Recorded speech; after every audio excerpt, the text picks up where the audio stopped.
They said Gray paved the way, changed the rain, released the pain. Least you sane, getting paid, trend setting, brighter days, doper rap, tighter sets, high and deadly, I'm a fighter jet, journey. What's really good, ladies and gentlemen? It's the OG Boricua Dandada.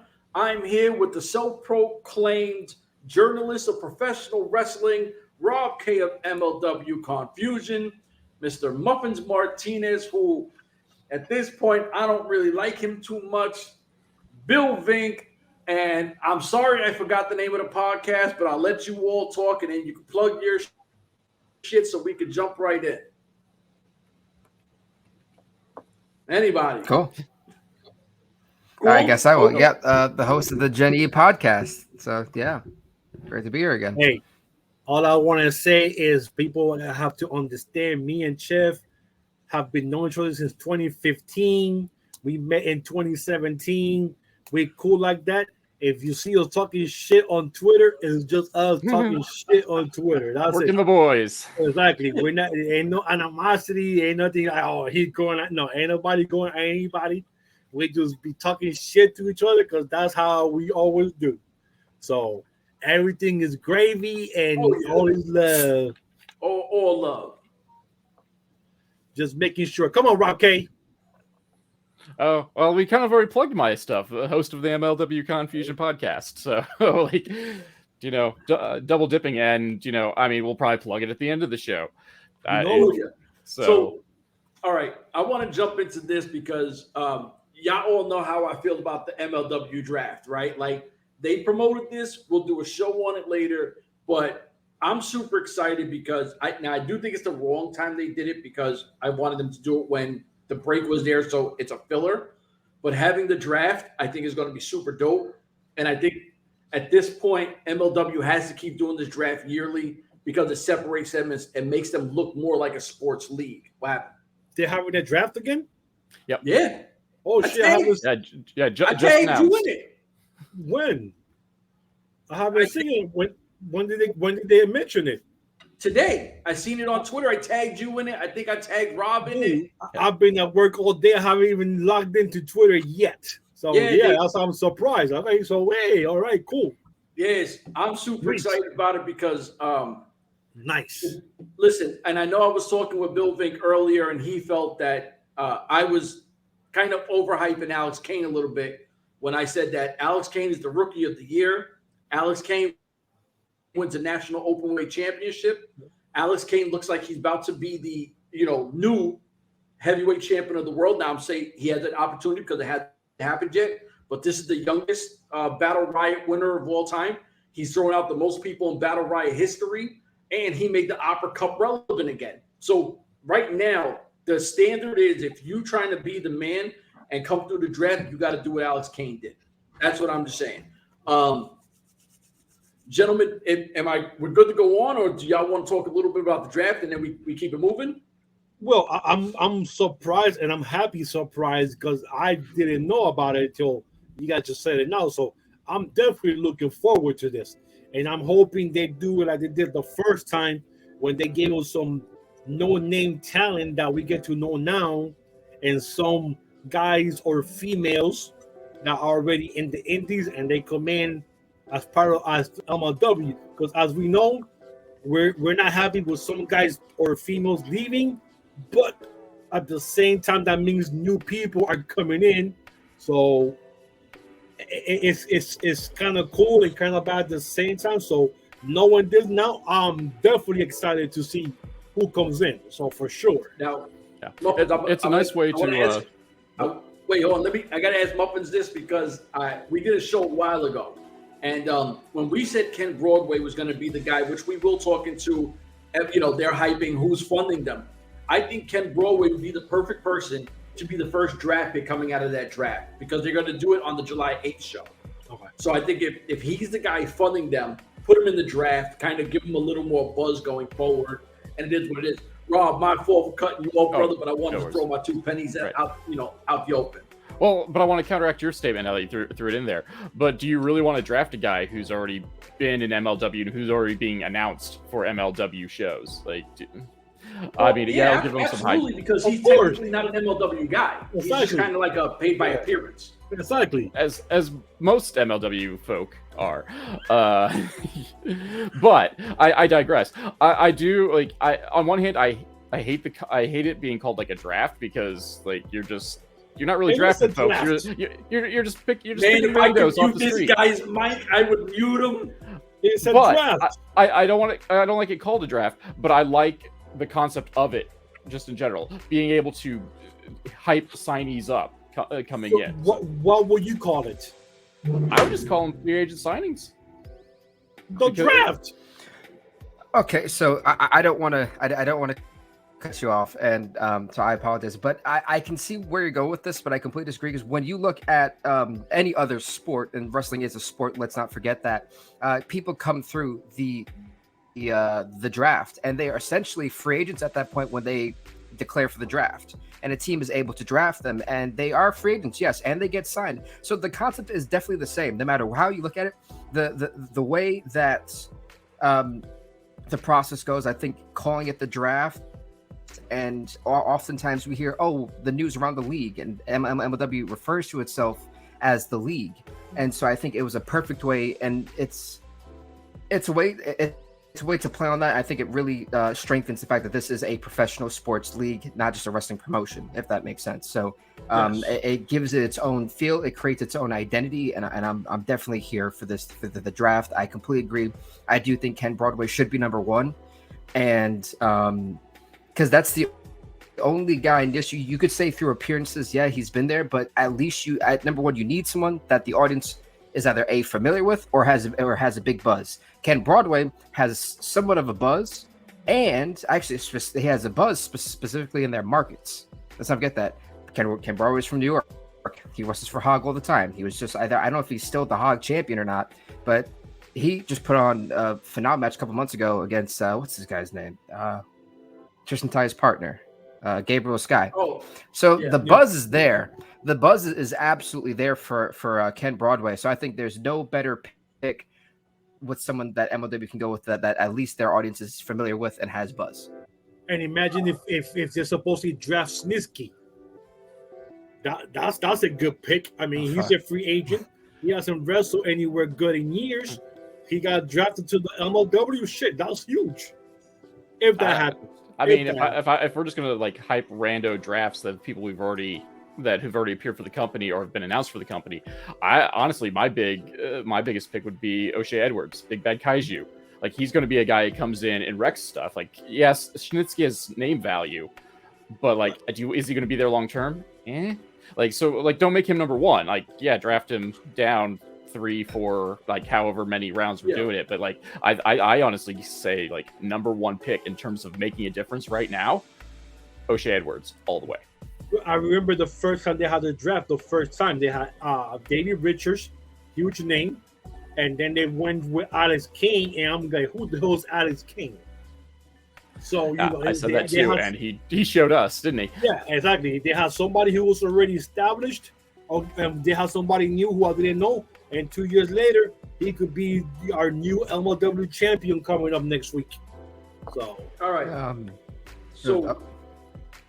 Little gentlemen, hold on. Well, let's get into this show because I thought we were going to run through the thing real quick and we talked about the draft, but it is. No. We're now draft specialists. Hey man, I'm all said the draft. I'm in right now, bro. that was my surprise for the day right there. So once upon a time we did a draft, so, yes. Yeah, we did. So we started off with my girl Mandy Leon, right? I don't remember the other girl, Clara Carreras. There you go. La Chica. I think she actually, when I saw this match, this being the debut of Mandalay, I thought this would be more of a squash. I thought she'd run through her being with the calling and all that, and I like that the other girl put some offense out there. What stood out to me the most was we know Mandy Leon as more of the pretty hot girl, mean girl kind of thing. And this did feel like she was different. She felt like she was a little bit darker. Her moves felt a little more aggressive. And the finish where she kind of did the Trusted Raven after she did her own move, which is, what's that? The Tiger, what's that move called? The Mikanoku Driver or something like that. Her shit. Yeah. And then she she ripped her head up at the 2 count and then did the DDT. I thought that was straight fire. Yeah. And I think this is the heel that MLW needs. Like that really dark, bad girl kind of thing. My girl Mandy Leon is here, and she looked great.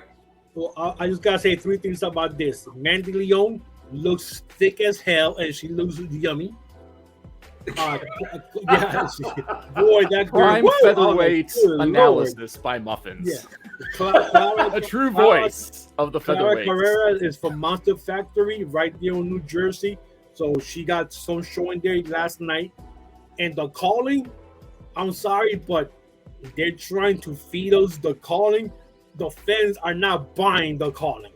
So that was just total snooze fest for the fans. But I enjoyed it because it was a good match. And I love buff ladies. Like you said, Clara gave everything she had. And, and Mandy just, like I said, looks scrumptious. Does she get the certified muffin snack line? Oh, because boy. you do say some people are snacks. Boy, USDA Prime, Cuban, Puerto Rican, Irish, whoop! Snack of the week right there, boy. Whoa, Lord have mercy. Reminds me of one of my ex-girlfriends. Hey, yo. Hey. Rob, talk to me. I thought it was a solid match, but it at a certain level fell flat for me. And I talked about it a little bit on Confusion. That I feel like if you're going to do a debut, you need to go one of 2 routes. You either need to squash them, or you need to have like a 5-star classic in there, like just showing you can go. And this, again, I stress, is a good match, but it wasn't a good match for a debut. It didn't full on make a statement, in my opinion, outside of like the little like ending point with the I think they call it astral projection, then followed by the even flow DDT. Like that was a good statement. But I felt like the match itself, like you either needed to kill her, or she just needed to put on a mat classic, and neither of those things really happened. Chica got too much offense in, or it wasn't, again, just Tokyo Dome worthy. Chef, Kuzma just signed back with the Wizards for 4 years, $100 million. Who? Kuzma? Kuzma, yeah. And Damon Green just did the same thing, 4 years, $100 million with Golden State. Well, you knew that was happening because of Jordan Poole. Yeah. My fault, Rob. We had it's free agency time. Yeah. It just started at 6. We just had the draft, right? I'm looking at the Rockets. No, I mean, I made my point. There wasn't a whole lot to go without just retreading everything again. So, like, as I said, good match, but I felt as a debut, especially for someone that they've kind of already hyped a little bit with the calling segments, like, it just kind of felt flat on that front. Bill Vink. Yeah, I don't want to say I disagree with you again, but I am. The match to me was fine. It wasn't great. What it was supposed to do is establish her as being in this group. I think that for her first match, this was good. This was good. And the little, what was it, quote the Raven or trust in Raven, I think that right there, that was supposed to be the moment that we were fully convinced this is going to be one of the more popular figures in this group. And so for me, that small snippet was enough for the match itself. The match, I was not expecting a 5-star classic. I was not expecting it to be a squash. I like the fact that I forgot her name. I don't care. That whatever her name is got some offense in, and that one. I'm not gonna remember that. Sorry. But she did her job. She did it well, and that match was pretty good. So for me, honestly, I liked it. I take it for face value. I thought it did exactly what it needs to do. It did everything it was supposed to do, and it established her as one of the popular faces of that group that we'll probably be focusing on for a while. Oh, Chuck. Canelo versus Charlo, September 30th. Oh, there's a lot going on right now. Undisputed versus undisputed. Ooh. You know what? This is tough because I'm a little excited for what's been going on the side of the podcast. But SST, SGC, they sit back, chop it up. This is why, because at first I know me and Muffins were talking about this. Like what is SGC going against SST for? And we finally get a promo saying what it is. It's kind of more of a respect thing, much love, da-da-da-da-da. And we get what we now know as SST versus SGC. I thought this was really cool. I was like, all right, I like the respect aspect. I like all the guys. No, it wasn't like over the top, rah-rah, nothing like that. It just looked like a bunch of dudes, bad cool. One guy took an opportunity for his homies and got them a title shot. Salute. Like, that's actually, let's start with Rob on this. We got to start with Rob because, you know, we do know that Rob was chased out of a wrestling show by one called Manders. So, Rob, what's your take on this? Yes. I mean, on paper, it's going to be a good match. Like, I have no problem with the segment because, like, I mean, I think that's how like a babyface thing should do. Like, oh, you helped me out. Well, here, you know, you may have not asked for a reward necessarily, but here you go. Exactly. And then on paper, this is going to be a great match because brawling is everyone's wheelhouse in here, and like the SST matches are always wild schmozzes to begin with. Like, they always start out the same. The bell, either right before the bell or as the bell rings, opponents attack them. We fight all over the ring, and then we come in and we finish it off. The Second Gear Crew, brawling is their wheelhouse. Like that, like we haven't seen it too much in MLW outside of Mance Warner, but like they are tearing a path of destruction across the indies. Like, obviously Mance specializes in hardcore stuff. Justice likes to jump off of anything he can, and Manders, because he just keeps showing up in my life. Like, he specializes in hardcore promotions. He's been the champion for Hardcore Hustle organization for quite some time, and that's been a spiritual offshoot of like CZW and whatnot, run by Matt Tremont. So he does a lot of like the hardcore stuff for Wrestling Revolver as well. So I mean, all those guys got a brawling pedigree, and whatever my professional disdain is for the one called Manders, again, on paper, this should be a great match. Yo, Vin, wake up. Oh, sorry. Yeah, word up. What are you doing over there? You taking a nap? No, sorry. I was answering a very important text message. I like the promo. Again, for face value, it was great. I have no qualms, quarrels about it. I like the fact that we actually had something that'll set up this title match. And I like the fact that what we don't see a lot is this is a title match out of respect. You know, there's not much of a storyline in terms of like heels here. It's actually just a straight up fight. It's going to be a respectful fight. And the best team who can throw down is going to win. So that's what I'm looking forward to. Yeah, I'm looking forward to the match. So I'm definitely going to look forward to this. I don't care about the next, Micro Man and this guy eating donuts. We can skip that shit. Well, that's what I was going to ask you. Do we got to talk this bum? There's nothing to say about it. Even as a fan of Micro Man, there's nothing to say about it. Outside of the Dunkin' Fat ass is not placement. allowed to be talked about on the podcast. Fuck Saint Laurent. All right, so we'll jump right into Sam Adonis and Mansour. Now, all I'm going to say, now I'm not going to talk. You guys can talk the entire match. I'm going to sit back here, shut the fuck up for a second.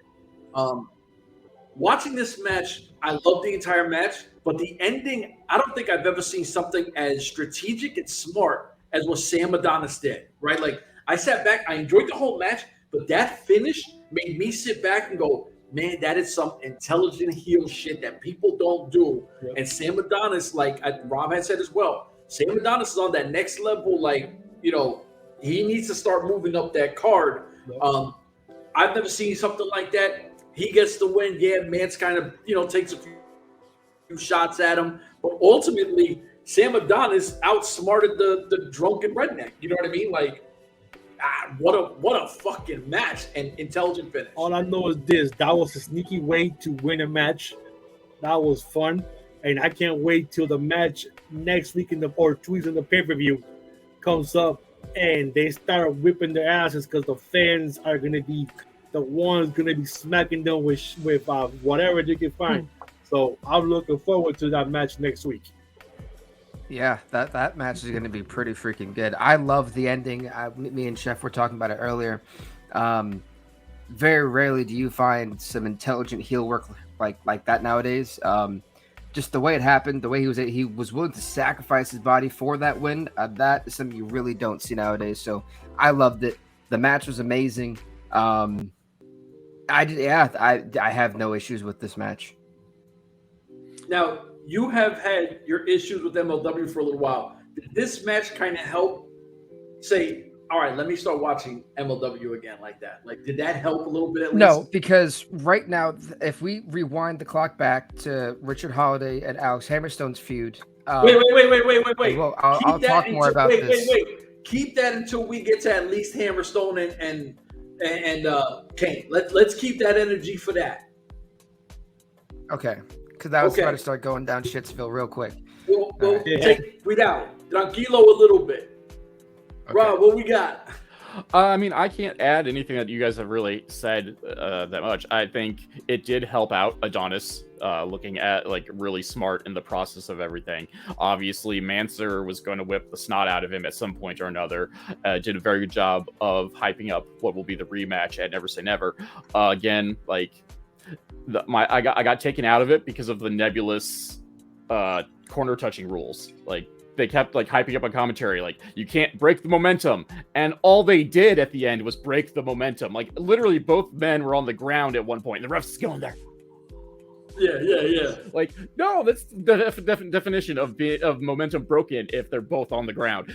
But I digress. Outside of that, like, it was great, and even then, it picked up at the end to show once again why I think Sam Adonis needs to be taken to that next level. Like, he needs to be like the heel going forward, because now he's also shown that he is just as conniving as everybody, as every other heel, except he's just taken it up a notch. And I feel that with what will be the exodus of Aztec Underground, we will hopefully see this, because the man's been killing it on commentary. Like, he's been the highlight for commentary, and we've gotten to see what he can do in the ring, and now we've gotten to see what kind of goes on in between his ears in terms of plotting everything out.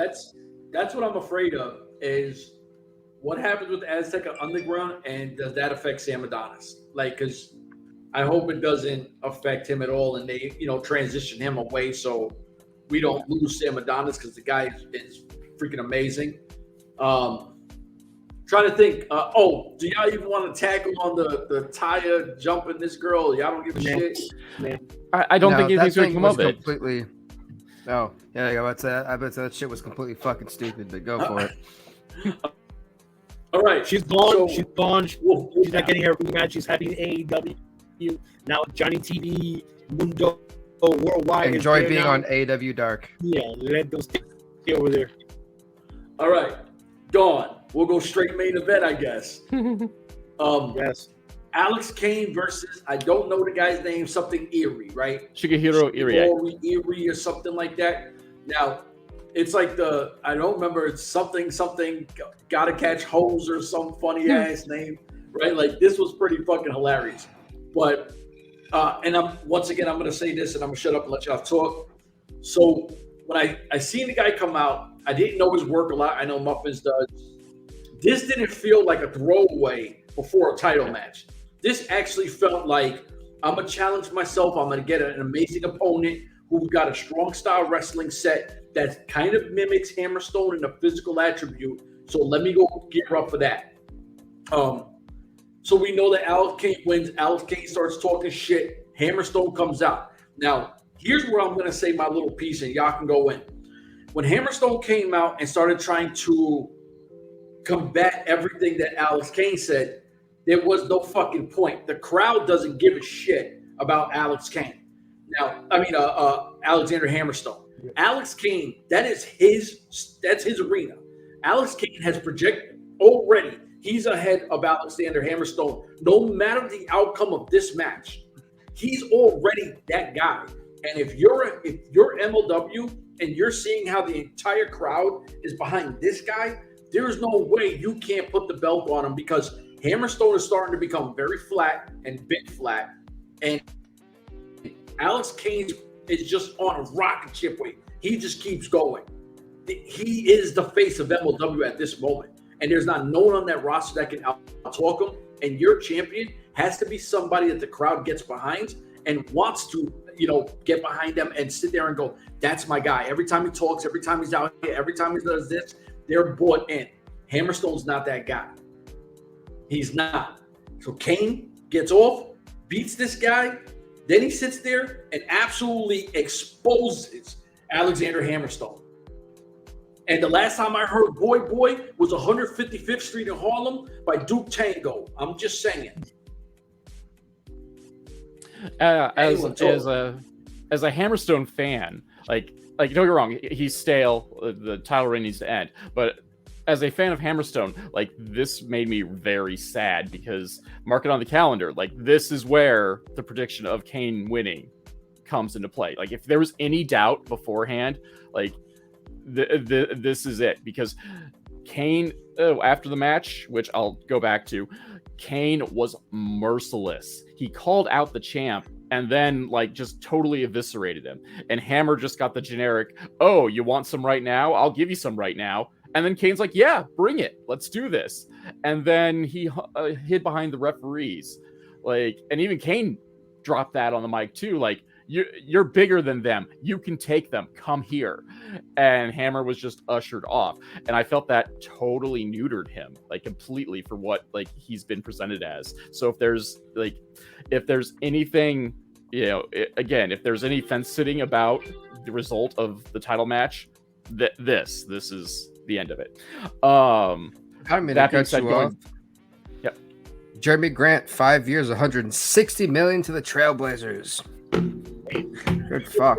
This is an NBA podcast. Bro, we're in the middle of the shit right now. My brother, please keep talking. But to go back to the match, like we talked about this kind of the morning of Fusion and kind of running down the card.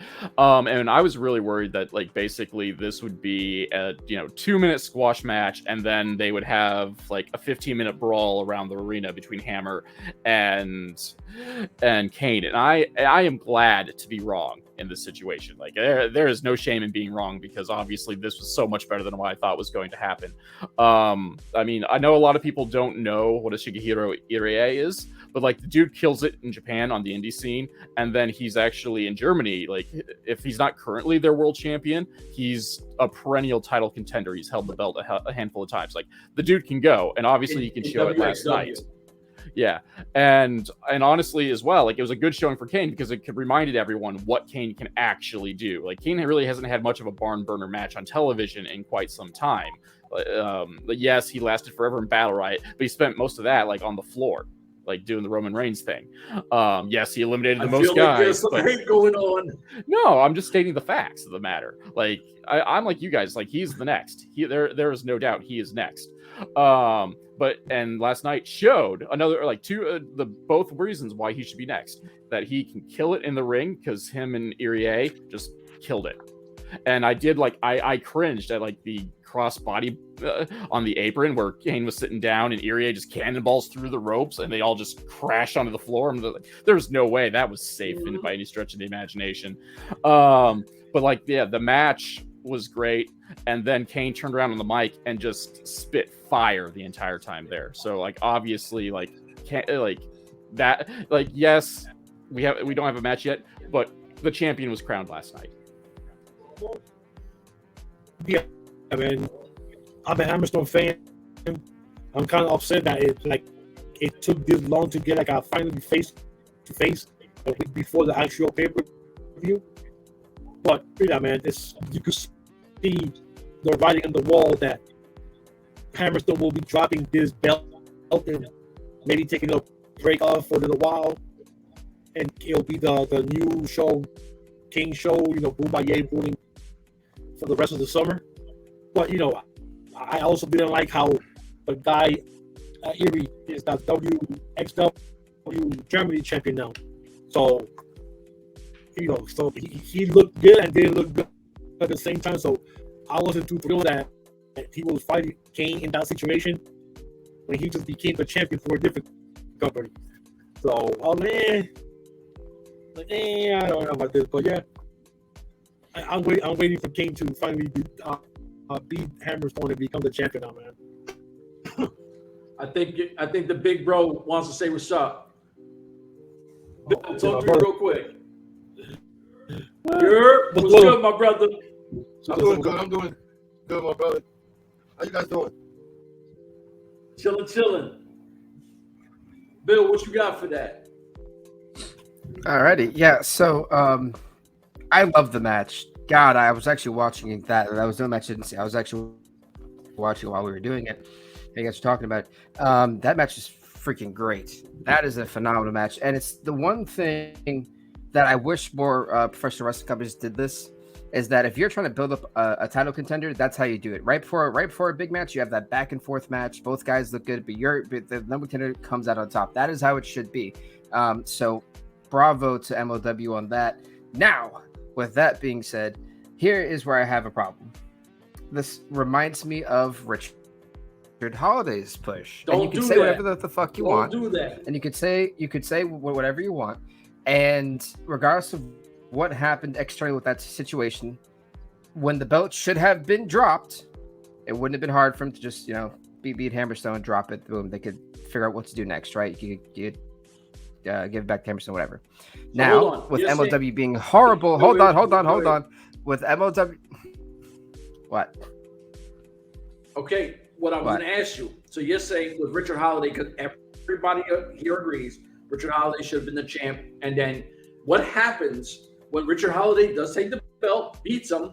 Now you know the situation he's going to go through. He drops it. What do you do next? You could do what you could do. You could give it right back to Hammerstone if you need to. Why? What? You won't come in high. You better have a better answer than some lazy shit. Okay, we're forgetting what company we're talking about here. What does that got to do with it? It has nothing but lazy booking, so I'm following what they would have done. Anyway, back to my point. Here's the thing. I like Alex Hammerstone. I've been saying Alex Hammerstone should have been world champion since he basically had a phenomenal run with the MLW Openweight title. This is his time, but I just, as much as I want to have faith in MLW's booking, I don't. I think they're going to make the wrong call here, and I hope I'm wrong. No way. Listen, when you got guys like, who doing stuff, I don't know. It's impossible for them to keep the belt on Alexander. You can't. For logical people, it's impossible. We also said Cody Rhodes should have beaten Roman Reigns, and that didn't happen. Yeah. But well, there's a difference though. Is Roman? Oh, no. Wait. Roman and Alexander Hammerstone are two different things. Yes. Roman got better as the champion where he sucked before. Roman also sold mad merch. The bloodline is super popping. And let's face it, now everybody can't wait to see Roman lose. And that's their selling point, is when is he going to lose? Alexander Hammerstone is not even a weekly kind of guy. He can't talk as good as Roman. He doesn't have the bloodline behind him to make him interesting, because without Richard Holiday, once again, you start seeing Alexander Hammerstone is not the guy. No Holiday, he is not that interesting. He is a national open weight at best. He's fucking Robin. Alexander Hammerstone is not a top guy. He is not Batman. He's fucking Robin. He's the sidekick to whoever is there.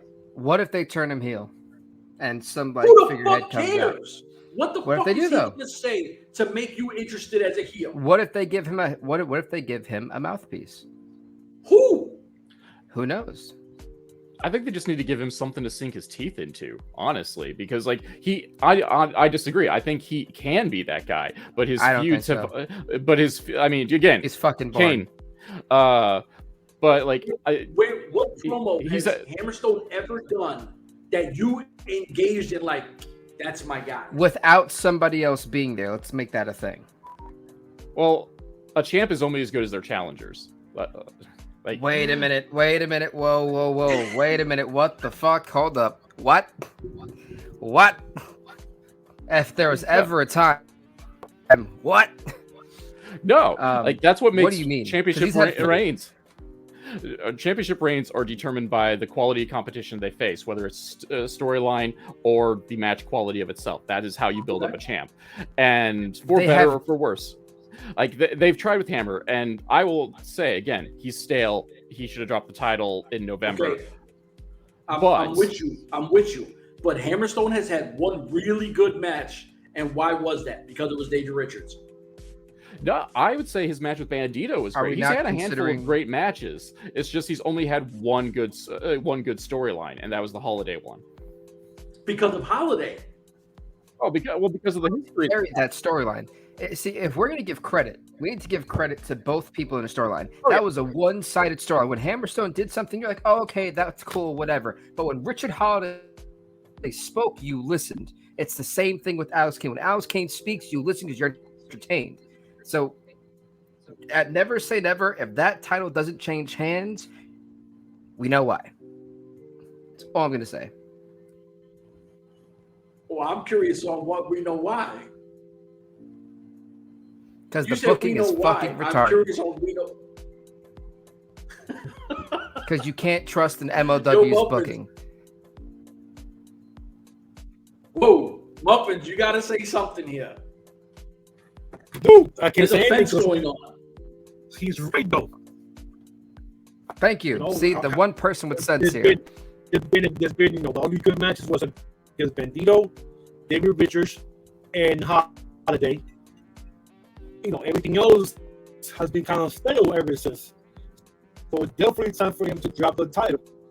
And if he doesn't drop the title this next weekend, he already said why is lazy booking.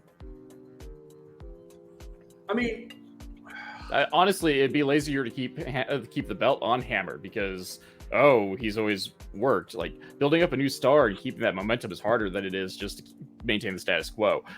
But I mean, again, I voted for 4 years straight. National Open or the open weight to the championship right there. 4 straight years he's held the belt. It's time to take a belt off. It's time for him to take a break.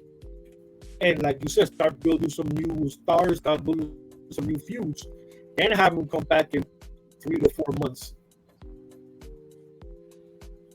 Yeah, no, let's not forget. I'm not anti-Hammerstone. We're all Hammerstone fans here, right? Yeah, I just feel that he's hit his ceiling. Hammerstone. Oh, okay. You don't like Alexander Hammerstone? I think he's a great worker. Yeah. He's a good wrestler, but he's boring. He's dull as shit. Well, the whole thing is that this is where the problem is can you engage in him? And at this point, if you just throw a mouthpiece to turn him heel, it's too late, right? Like it's just like, wow, so this is what we're doing. Everybody, you're kind of doing the Cena thing. You're leading people up, and then they lose, and then that's it. It kind of makes it really boring. And I give him something else because you can't stop Kane, his rise right now. He is way too hot, and that entire crowd is constantly saying that Bomaye shit. Like they are supporting him to the end. So it has to be that time. It's Alex Kane's time. He's the future of MLW. You know what I mean? Like I would love to see him top Alex Kane. I want to see the rematch. I want to see Jacob Fatu versus Alex Kane. Start giving him the top echelon of MLW to see what do we have. Is he that guy? Or is he, if he's not, he's a transition guy. We all know Alex Kane can be, but give Alex Kane the test, put him through the gauntlet. Give him the toughest shit you can and see how he comes out. Because you either stick him in the jungle and he gets fucking eaten alive, or he comes out like fucking Tarzan. You know what I'm saying? If like MLW is smart, there's only one guy I think that would be really great for him to face on his first title defense, and that's Filthy Tom Lawler. I think their styles match up so well. That would be a phenomenal fucking match. That's your AEW now. AEW. Okay, there you go. What? So he's an A. What? Yeah. When the fuck was this? Like I don't know if has he actually but, signed? I guess Forbidden Door and regular AEW's entirely different. Yeah. So but I don't think we'll be seeing him on MLW TV anytime soon. Unfortunately. So, all right. Before we go out, right? We talked the entire show.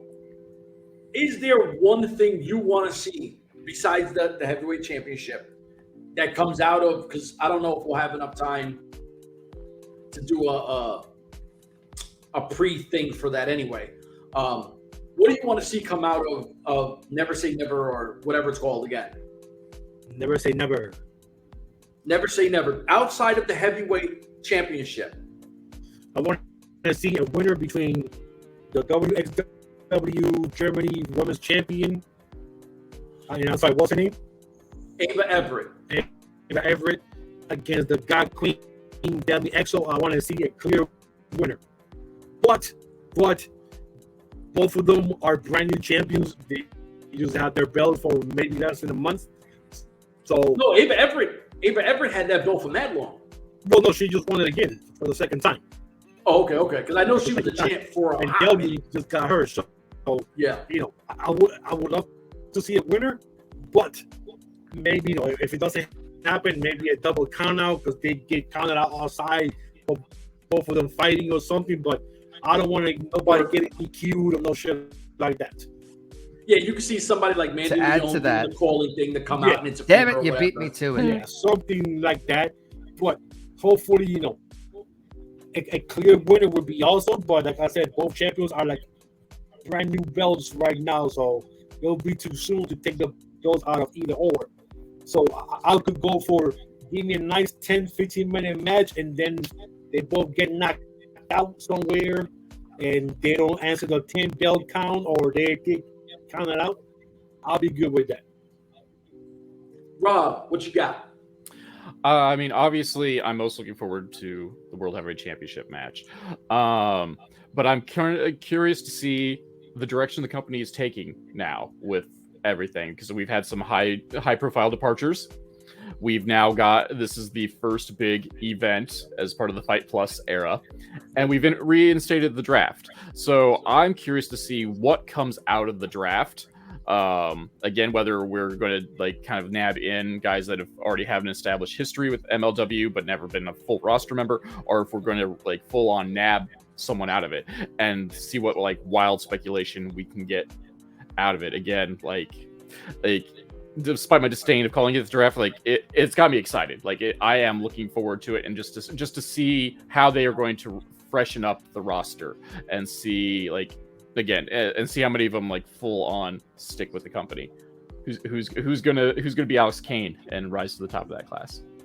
All right, so Bill, I'm gonna feed you two matches. You pick which one.